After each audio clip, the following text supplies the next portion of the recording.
us back to our second half is Kyle Shannon.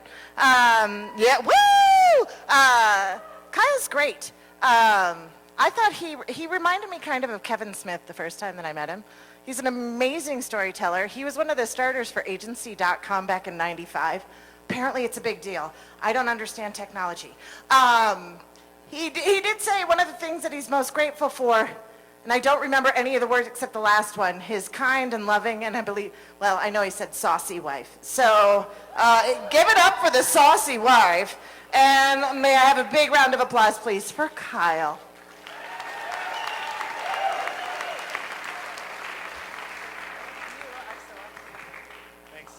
Hello, storytellers.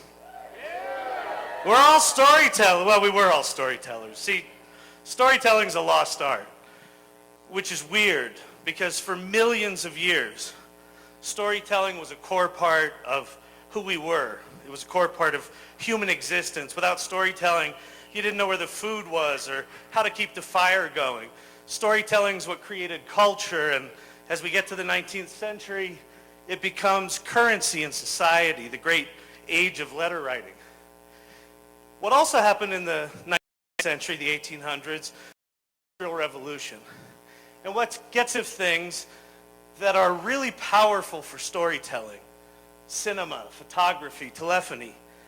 And some of this stuff seemed kind of pointless at the time. This is a film called George Ott's Sneeze.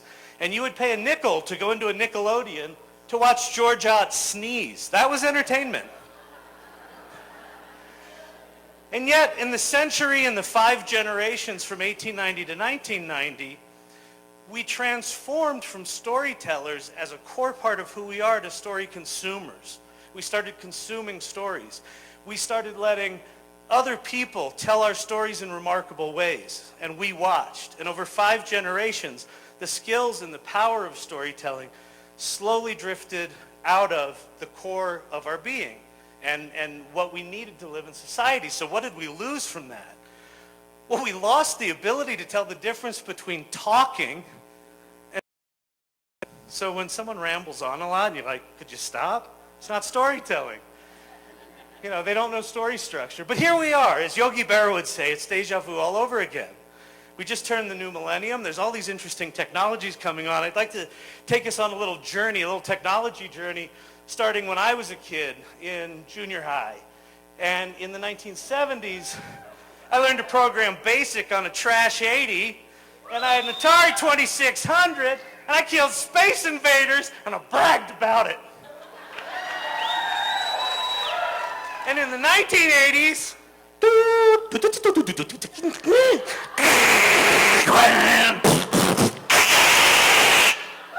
anyone remember that? But you could connect with people that knew what you knew all over. And then the 90s, the web came, and it was cool. And that was Amazon's first site, and God, was it ugly. But, you know, hey, that was a magazine that my wife and I launched in 1994. The first article written about it was written in Paris. It was cool. And it was the beginning, and then the knots. I love that phrase, the knots, because who says that? We get social media, Facebook shows up, and they make a movie about it. And then in 2007, Steve Jobs introduces the iPhone, and we see the first real smartphone, and storytelling tools go mobile. And you remember George Ott's Sneeze. This was a video of a little panda bear sneezing and scaring his mommy. It got 200 million views. And it's kind of awkward right now. Like, the wife takes a lovely self-portrait. Here you go, Daddy. This isn't Dad, it's Dan, Mom.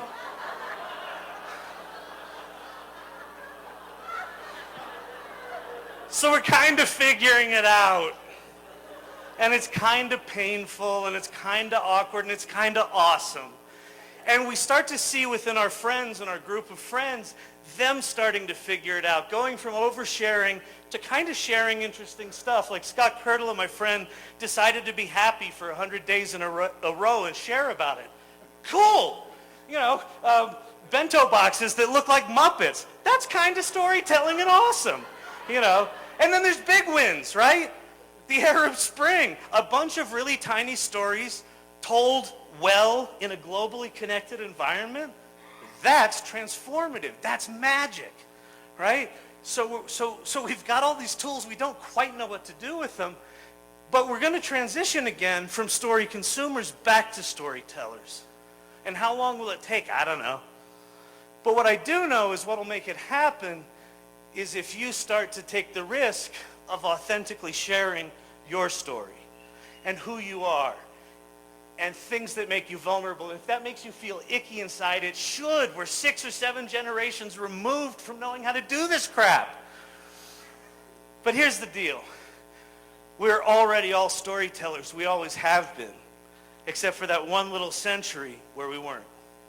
Thank you very much.